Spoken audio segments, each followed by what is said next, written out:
está num texto que talvez o irmão possa parar e pensar, mas o que nós temos para aprender aqui? Como digo, na Bíblia sempre há o que aprender. Nada que está na Bíblia é por acaso. Tudo que Deus registra está ligado às suas revelações e em tudo para apresentar Jesus Cristo como Senhor, Salvador e único caminho. Se tirarmos Jesus Cristo da Bíblia, a Bíblia passa a ser simplesmente mais um livro religioso e não atinge o seu objetivo. Porque desde o Gênesis ao Apocalipse, Jesus Cristo é apresentado como a solução de Deus para a salvação e reconciliação do homem com Ele. Já em Gênesis capítulo 3, versículo 15, quando o homem e a mulher pecaram por desobedecer a Deus, Deus, no capítulo 3, versículo 15 de Gênesis, disse que da semente da mulher, não da semente do homem, da mulher, nasceria aquele que esmagaria a cabeça da serpente, Jesus Cristo. A serpente representando Satanás, e a semente da mulher, porque, como diz a profecia, a virgem daria à luz um filho, sem intervenção do homem, mas do Espírito Santo. Então falar em Jesus Cristo é sempre fascinante, até quando falamos da sua sepultura. Eu não sei você, mas quando eu vou a um cemitério, não aqui no Canadá porque parece um jardim, mas no Brasil eu paro para ler o que está escrito nos túmulos. E tem coisa interessante. É interessante saber daquela pessoa, às vezes tem coisas escritas ali que marcam. Eu não gosto de filme de terror, não me confunda. Mas ver história, ver coisas de vidas que passaram, muitas vezes esquecidas, para mim é interessante. Porque se está ali é porque marcou para alguém. E a sepultura de Jesus tem muito a ver com toda a revelação de Deus a respeito do seu Filho. Por isso eu gostaria de ler para os irmãos, em Marcos capítulo 15, do versículo 42 ao 46, sobre o sepultamento do Senhor Jesus Cristo. Marcos capítulo 15, versículo 42 ao versículo 46.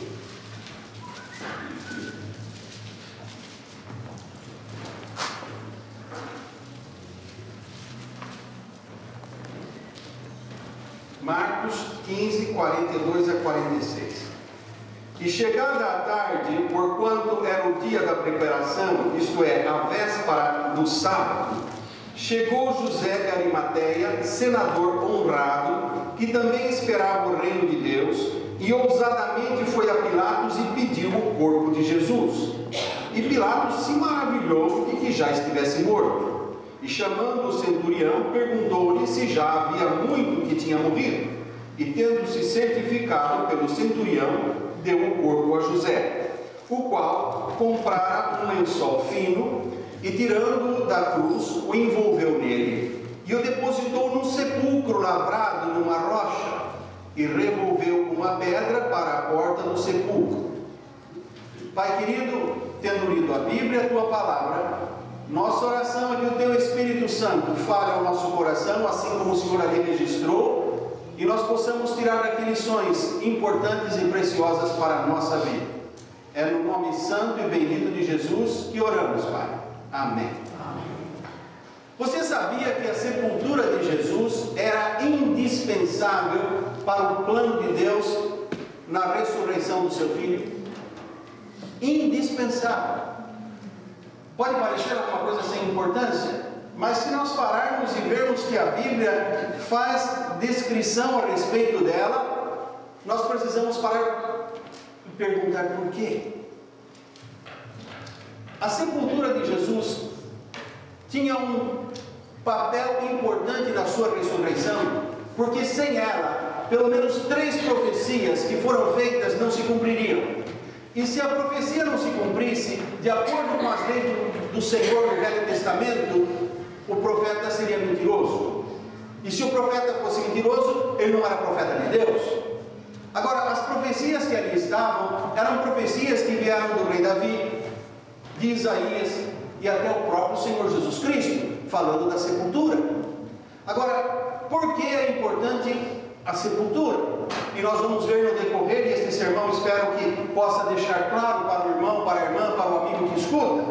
Primeira profecia de Davi, no Salmo 34, versículo 20, que Pedro inclusive usou no seu grande sermão em Pentecostes, em Atos Atos capítulo 2, falando sobre quem era o Messias que os judeus entregaram para ser morto. Em Atos 2, 24 e 27, o apóstolo Pedro, no seu grande sermão, quando quase 2.000 pessoas se converteram, explicou que Salmo 34, 20 se referia a Jesus Cristo. Jesus, ao qual Deus ressuscitou, soltas as ânsias da morte, pois não era possível que fosse retido por ela, pois não deixarás a sua alma no Hades, nem permitirás que o seu santo veja corrupção. Isso estava já no Salmo 34, 20. E o apóstolo Pedro pregando disse: isso falava de Jesus. Então, nós vemos que estava profetizado que o seu corpo não veria corrupção. Ele não ficaria na terra para ser consumida pelos bichos. Precisava de uma sepultura. Está profetizado em Isaías 53, 9. E não simplesmente uma sepultura, teria que ser a sepultura de um homem rico, o que ficava mais difícil.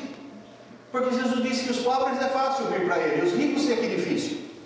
É difícil até, é mais fácil passar um camelo pelo fundo de uma agulha do que um rico entrar no reino dos céus. Então, essa profecia era mais difícil de se cumprir. Isaías 53, 9. E puseram a sua sepultura com os ímpios e com o rico na sua morte, porquanto nunca fez injustiça, nem houve engano na sua boca.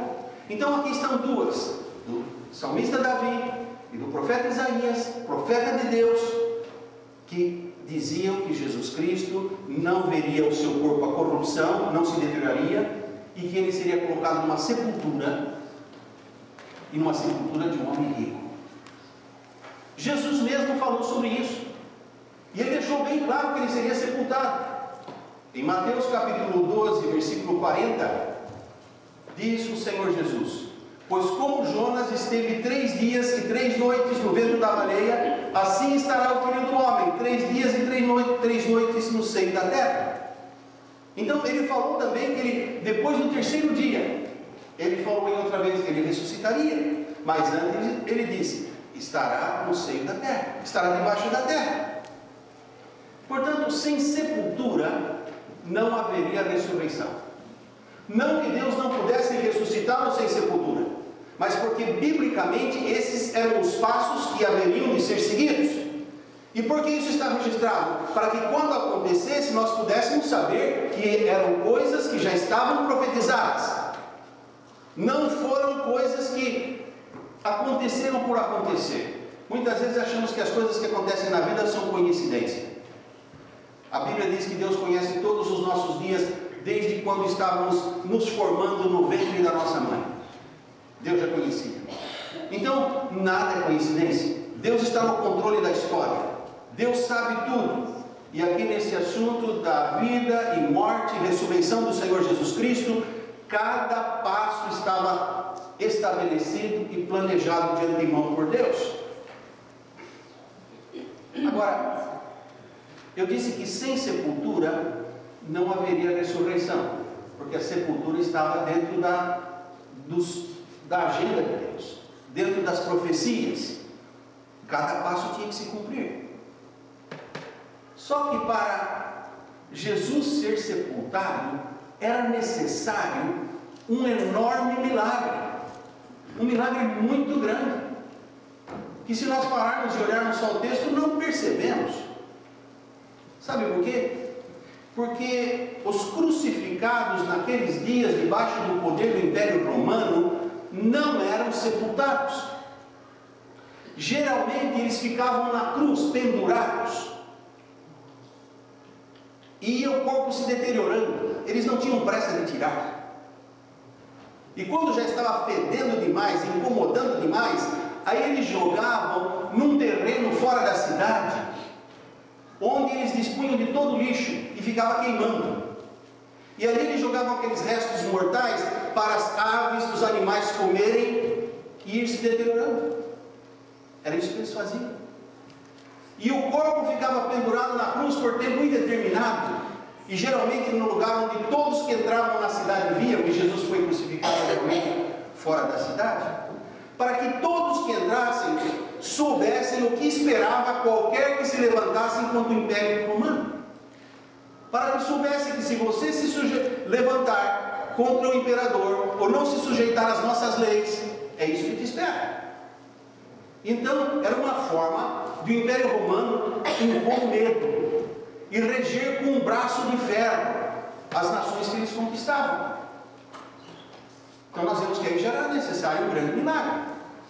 Porque como Jesus seria sepultado, se geralmente os corpos ficavam pendurados na cruz, e quando eram tirados da cruz, não eram entregues aos familiares, eram jogados lá no lixão, vamos falar assim, no lugar fora da cidade. Até a palavra Seol, o Hades que nós estudamos, já no Velho Testamento, era um conceito de um lugar que o fogo nunca se apaga. E a ilustração que eles usavam era justamente esse lugar fora da cidade, onde o fogo ficava consumindo dia e noite, destruindo tudo que era lixo, tudo que era detrito que a cidade cuidava de pôr para fora. E ali os romanos jogavam também os seus mortos, quer dizer, os condenados à morte.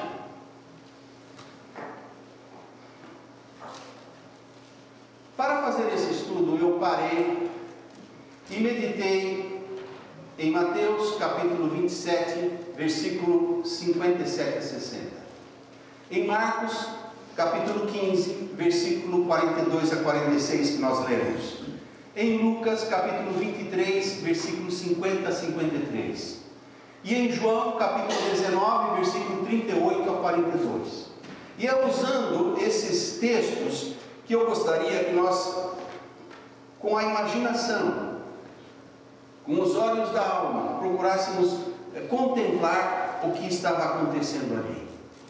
Eu farei uso desses textos e quando mencionar, se você tiver a sua Bíblia à mão, eu peço que abra. Eu estava fazendo PowerPoint, tinha tudo pronto. O meu laptop apagou. Começou a dizer que ia entrar como é que fala quando vai dormir? Assim, Hibernar. Eu tentei não deixar, invernou, fechou. Quando eu liguei para entrar no Safe Mode para voltar, volta. Quando eu vou abrir o arquivo, que estava tudo pronto, diz assim: esse arquivo não pode ser aberto. Tinha feito tudo, me deu uma tristeza, porque estava tão bonitinho, tudo pronto para mostrar para vocês. Então eu estou dizendo, se tiver a sua Bíblia, leia, porque eu não tive jeito de. Depois já era noite, eu estava cansado. Eu falei, não vou, Deus sabe que eu fiz tudo que eu podia. Esse negócio me deu branco e esse computador tem que saber que eu não preciso dele para trabalhar. Se ele não quiser, eu faço sozinho. Deus vai me ajudar. Então eu peço que Deus ajude vocês também. Tenham paciência, porque aquele PowerPoint que vem em português e inglês hoje não tem. Mas você tem a Bíblia. Se você não tem, fale comigo, nós vamos te arrumar uma. Precisa de Bíblia. Mas se você tem, use. Por que eu precisei verificar esses evangelhos?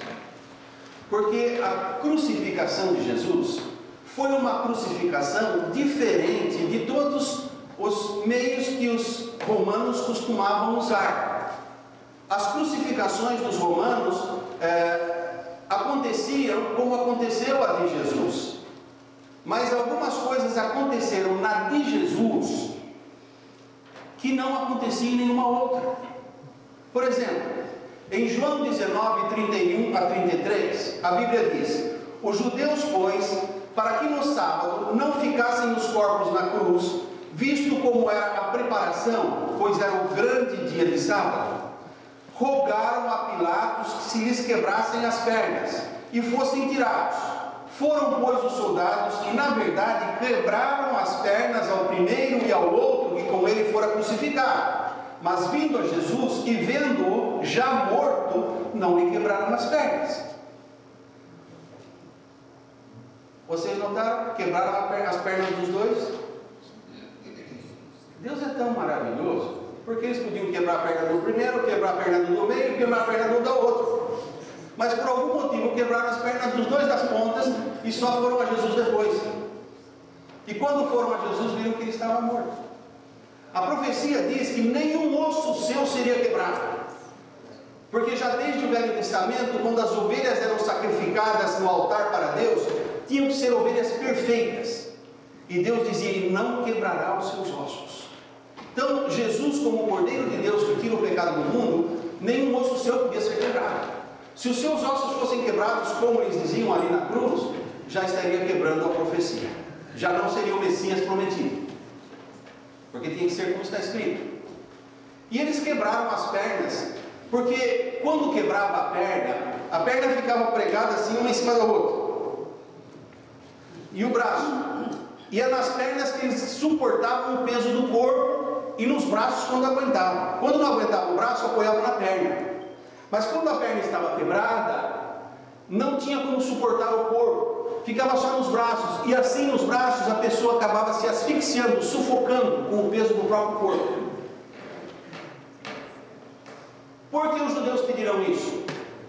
Um gesto de misericórdia, para que eles morressem mais depressa. Para que morressem mais depressa, sim, mas gesto de misericórdia não. Os judeus estavam acostumados com pena de morte. Eles mesmos trouxeram a mulher para Jesus apedrejar, e Jesus não aceitou. A lei deles determinava a morte para muitos casos, e eles não entravam em conflito com o Império Romano. Eles não tinham problema que os romanos pendurassem os seus mortos na cruz e ficassem lá. Então por quê? Por que os judeus pediram isso? Na verdade, se você voltar os olhos para o texto que nós lemos em João capítulo 19, no versículo 31,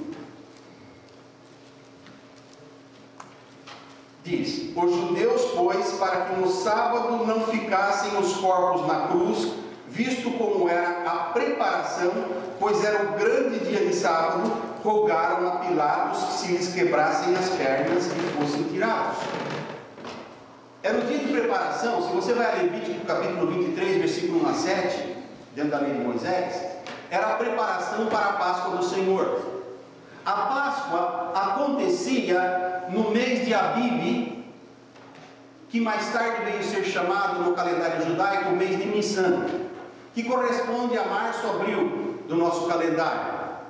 E era sempre no 14º dia do mês, dia 14 de cada mês. Se esse ano cai na segunda-feira, no ano que vem certamente cairá na terça, e no outro na quarta. Então não era sempre no sábado. A Páscoa caía no 14º dia do mês, não importava que dia era. Mas quando caísse no sábado, que o sábado já era o dia sagrado dos judeus, era chamado o grande dia de sábado, ou o sábado maior. É como o pessoal fala sexta-feira maior, quando fala de sexta-feira santa, não é? Para eles era o sábado maior. E naquele sábado maior, quando os judeus não trabalhavam, não podiam vir, muita gente vinha para Jerusalém para a grande festividade da Páscoa.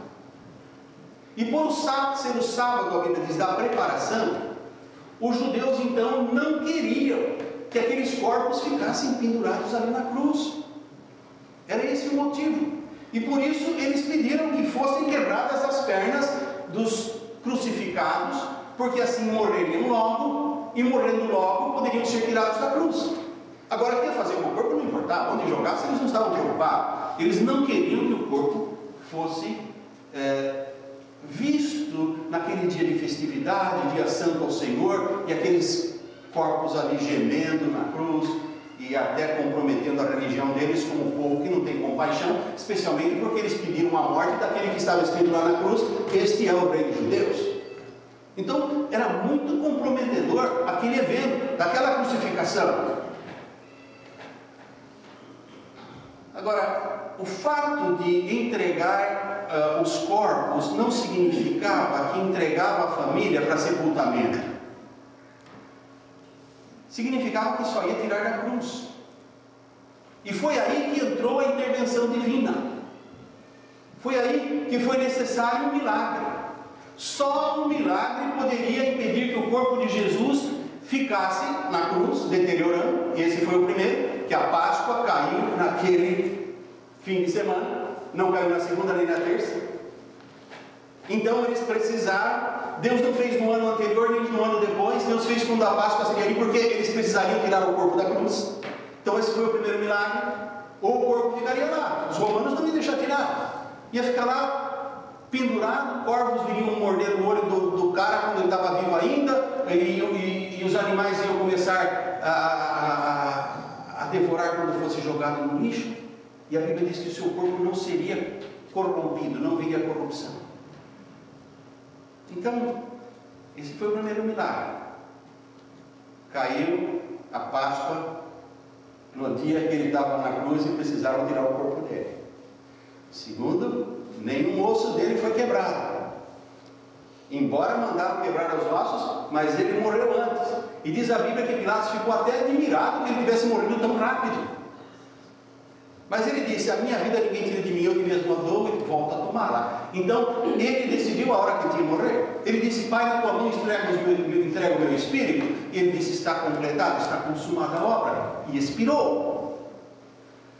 De acordo com a lei, tinha que verificar se o corpo estava mesmo morto. E Pilatos perguntou ao centurião, que encarregou toda a crucificação, se realmente ele estava morto. E o centurião disse: sim, está morto. E foi aí que entraram dois personagens importantes: José de Arimateia e um outro rapaz chamado Nicodemos. José de Arimateia era um homem riquíssimo. A Bíblia diz que ele cavou uma sepultura na rocha para ele. Ele já tinha, como aqueles que já constroem um mausoléu no cemitério e fica esperando, põe até o nome, só falta por a data, que eu já vi muito por aí. A pessoa só falta por a data e o pior é que ainda põe o nome da mulher junto. Quer dizer que se a coitada quiser casar com outro, ela vai ficar embaraçada. Uma situação, embaraçada, desculpa os espanhóis. Embaraçada significa com problema, não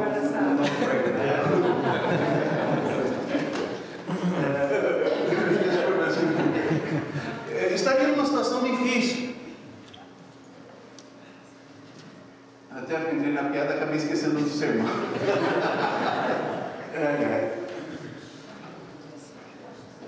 Então, onde eu estava? Então, era necessário, porque Isaías 53:9, vocês viram, disseram que ele seria sepultado na sua sepultura de um rico. E foi aí que entrou José de Arimateia. Quando o Sinédrio pediu a condenação de Jesus, a Bíblia diz que José de Arimateia não concordou. E José de Arimateia disse: de acordo com a nossa lei, nós podemos condenar um homem sem julgamento. Ele se opôs, e a Bíblia diz que é porque ele cria em Jesus. Agora chegou um momento, e a Bíblia diz em Marcos 15:43, e chegou José de Arimateia, senador honrado. Ora, isso é muito importante, porque se você conhece a política do meu país, senador honrado, eu não sei quantos tem. Mas isso já acontecia naqueles dias, porque se diz que era senador honrado, certamente também tinha os que não eram. Se não sabe escrever isso, já falou que era senador, já sabia que era honrado. Mas aqui está dizendo, senador honrado, que também esperava o reino de Deus, e ousadamente foi a Pilatos e pediu o corpo de Jesus. Agora, esse José de Arimateia, o homem rico, que a Bíblia diz que ele cria Jesus e era um senador honrado, ele não estava só. Diz também a palavra de Deus, e foi também Nicodemos, aquele que anteriormente se dirigira de noite a Jesus, levando quase 100 libras de um composto de mirra e aloés. João 19:39. Então, dois senadores que eram membros do conselho do Sinédrio, que até então eram discípulos ocultos por medo dos judeus, diz a Bíblia, mas eles criam em Jesus. E sabe, isso para mim me serviu de um alerta muito grande. O crente pode ficar oculto o tempo que ele quiser, não o tempo que Deus quer, que Deus não quer. Mas vai chegar a hora que ele tem que se identificar com o Senhor. Se ele quer ter parte com o Senhor, ele precisa publicamente se identificar. E foi o que esses dois fizeram, e numa hora mais difícil. Se identificar com Jesus quando ele estava multiplicando pães e fazendo milagres é uma coisa. Mas se identificar com Jesus quando está morto, e vai pedir um cadáver, correr o risco de perder a sua posição no Sinédrio, senador dos judeus. Isso não é qualquer um que faria. Então era sinal que esses homens realmente eram convertidos. E em João 3,3 o Senhor Jesus disse a esse homem Nicodemos: aquele que não nascer de novo, de maneira nenhuma entrará no meu reino. Porque Nicodemos pensava que ter religião bastava. Nicodemos pensava que reencarnar salvava, porque ele falou: como pode ser isso de nascer de novo? Pode alguém voltar ao ventre da mãe e tornar a nascer, como se você volta e nasce? Jesus falou: não, Nicodemos, não é assim. O que nasce da carne é carne. Se você voltasse a nascer, você continuaria com o mesmo problema de pecado. Mas o que nasce do Espírito é Espírito. Você precisa nascer do Espírito Santo. Então não é morrer o físico, mas é morrer para a vida velha. Morrer para tudo aquilo que não agrada a Deus e começar uma vida nova com Deus. Nicodemos entendeu isso. Tanto é que ele foi para José de Arimateia pedir o corpo de Jesus. E aqui entra outro milagre. Sabe por quê? Como Deus usa as coisas. 2 senadores honrados conseguiram romper com a tradição e a lei romana. Eles tinham acesso a Pilatos, o que nenhum outro discípulo tinha. Por quê? Porque eles eram senadores judaicos, faziam parte do Sinédrio, que era com quem o governo romano tinha que tratar, porque o governo de Israel era teocrático, era o sacerdócio que governava o país. Então todo o sistema político estava debaixo da religião. E aqui esses 2 senadores vão a Pilatos, pedem o corpo. Pilatos não fez oposição. O que ele disse? Vai verificar se ele está morto realmente. Está morto realmente. O que ele faz? Entrega o corpo. E eu estive pensando, por quê? Porque certamente Pilatos, concluindo que sendo senadores, estavam vindo da parte dos sacerdotes, não dos discípulos. E vindo da parte dos sacerdotes, ele entregou o corpo. Vê como Deus trabalha. Eles não precisaram mentir dizendo que vinham da parte do sacerdote. Eles usaram da posição que tinham e pediram o corpo. E o Pilatos intuiu, concluiu, certamente, ou não entregaria, que tinham vindo da parte do Sinédrio. E entregou. Não entregou os outros. Entregou aquele que eles pediram. Aí entra outro milagre de Deus. Então você vê como o texto, quando a Bíblia fala da sepultura de Jesus, o que nós podemos aprender aqui? Se você vê tudo que foi envolvido para que ele chegasse a essa sepultura, você vê que Deus trabalha. Que tudo que Deus põe na Bíblia tem lição para nós. O interessante é que, tendo Pilatos associado certamente que era por causa das comemorações da festa judaica da Páscoa, que eles queriam tirar aquele que estava escrito lá em cima, que os judeus falaram: não escreva Rei dos Judeus. Foi ele que disse. Pilatos disse: o que eu escrevi, vai ficar lá. Agora Pilatos precisava se relacionar bem com os judeus. Um levante só cria problema para ele junto de César, porque ele ia ser um governador que não está indo bem no seu serviço. Então ele tinha que ser um político que negociasse. E para agradar os judeus ele entregou o corpo. Só que ele estava sem saber agradando a Deus.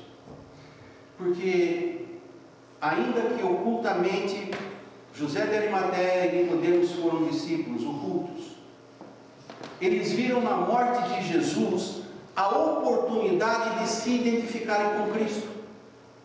Se identificaram com Ele. E se identificaram com Ele na sua morte, para sepultar o seu corpo. Isso me faz pensar, e o tempo vai correndo, por isso eu preciso ir chegando ao fim, que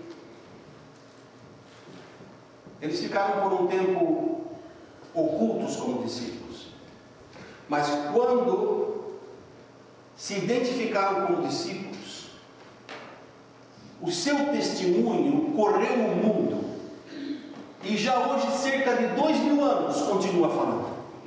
A Bíblia fala que aqueles que andam com Deus, ainda quando morto, o seu testemunho fala, que as suas obras os acompanham. Então aqui está, 2 homens, e se você tem sido um crente, que tem estado comprometido com relacionamentos com o mundo e não com Jesus, como você sabe que precisa, dê um passo para Jesus. Faça uma decisão pública, não importa o que outros vão dizer. Passe a viver este Evangelho. Lembra que se alguém está em Cristo é nova criatura. As coisas velhas passaram. Deus faz tudo novo. E vive esse evangelho. E você vai ver que o seu testemunho vai impactar. E você vai poder dizer, porque agora não sou eu, é Cristo em mim. Antes eu seguia a religião na minha força, no que eu sabia. Hoje eu me entreguei, eu me rendi. E o Espírito Santo está fazendo coisa nova. E foi isso que aconteceu com esses homens. Sabe, isso me faz pensar. Mateus 27, 64 a 66. Mateus 27, 64 a 66. Registra que eles envolveram Jesus no lençol com as especiarias muito caras que Nicodemos gastou e comprou, mirras e aloés, 100 libras só desse material. Colocaram uma pedra à porta, e diz o versículo 66: e indo eles, se seguraram no sepulcro com a guarda selando a pedra. Enquanto eles fizeram isso, os sacerdotes disseram: olha, mas alguém pode roubar o corpo, nós queremos que ponha guarda na porta. Aí o Pilatos falou: vocês têm a sua guarda, põe a guarda de vocês lá. Foi a guarda judaica, que era que ainda menos interesse tinha numa ressurreição, porque os sacerdotes diziam, o corpo será roubado. Então esses daí ficaram ali todo o tempo, e selado. Quando selava, punha cera e o anel ia em cima, porque se rompesse ia ver. E feito isso, para que o corpo não fosse roubado, tudo estava preparado para o milagre maior, o milagre da ressurreição. E foi isso que Deus fez. Deus ressuscitou o seu Filho, apesar de todos os impedimentos que tinham. Mas Deus orquestrou a história de tal forma que a sua crucificação fosse na véspera da Páscoa e no grande dia de sábado, quando todos queriam vir tudo limpo, tudo preparado para a festa, e 2 homens santos foram e pediram o seu corpo e colocaram numa sepultura de um deles que era muito rico, conforme dizia a profecia. E Jesus disse que ao 3º dia ele ressuscitaria do seio da terra, entre os mortos. E isso aconteceu. Sabe, eu vi aqui mais 3 milagres. O milagre de Jesus tomando os meus pecados na cruz, porque a Bíblia diz que o salário é o pecado da morte, Romanos 3:23.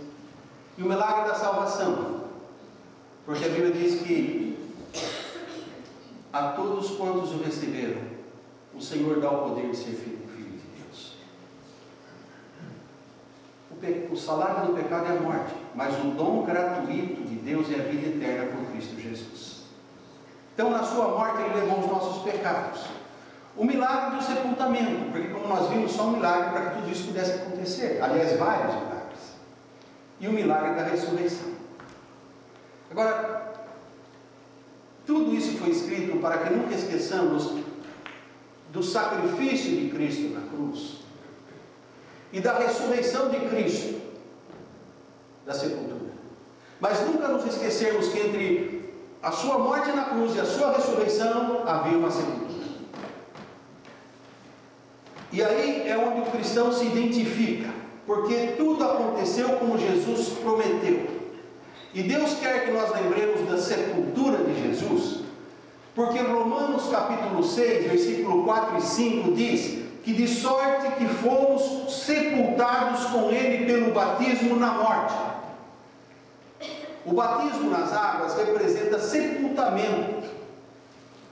E o batismo, como os batistas e os cristãos que seguem a Bíblia como devem, praticam, é o batismo que Jesus ensinou. E esse batismo resume toda a mensagem do Evangelho.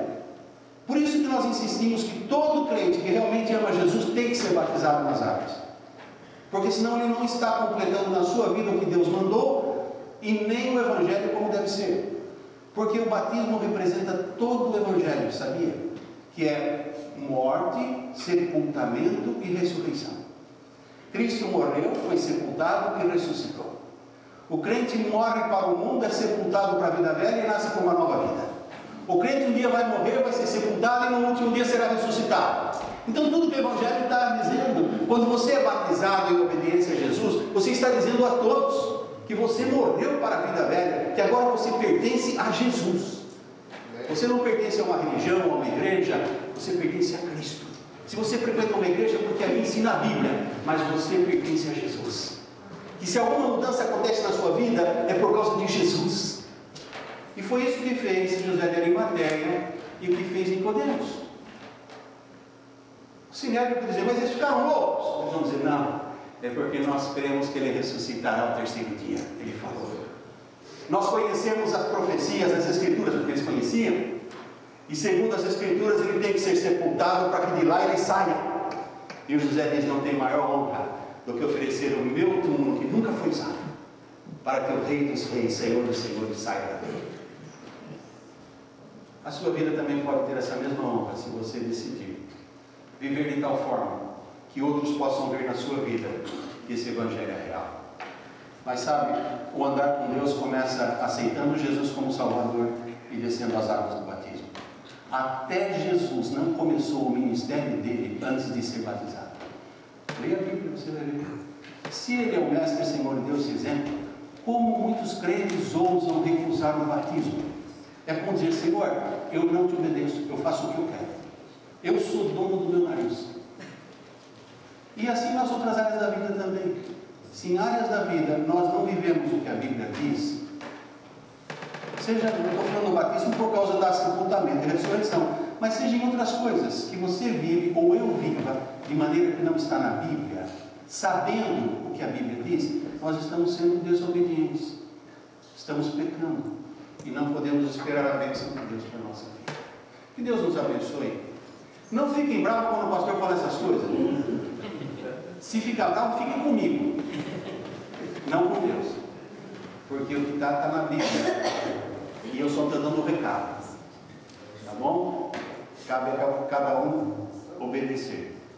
Eu, quando leio, procuro viver e peço a Deus capacidade do Espírito para viver, porque não é fácil, mas quando a gente pede, Ele dá.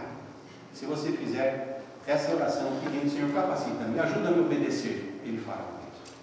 Santo Deus e Pai, nós suplicamos as bênçãos do céu sobre a Tua igreja, Pai, porque eu creio que quando o Senhor nos fala pela palavra, o Senhor sabe quanto tempo eu gasto com o Senhor para poder aprender o que o Senhor quer que eu fale. E o Senhor sabe quão imperfeito eu sou para transmitir o que o Senhor põe na minha mente e no meu coração.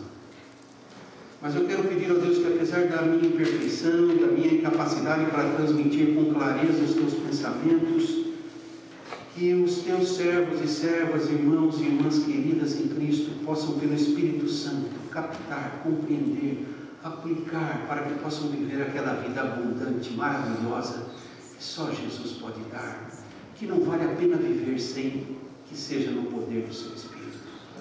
Abençoa-nos como igreja, santifica-nos, ajuda-nos, ó Deus, a viver este Evangelho, para que outros possam conhecer Jesus como Salvador e recebê-lo como Senhor de sua vida. É no nome dele que oramos, Pai. Amém. Amém.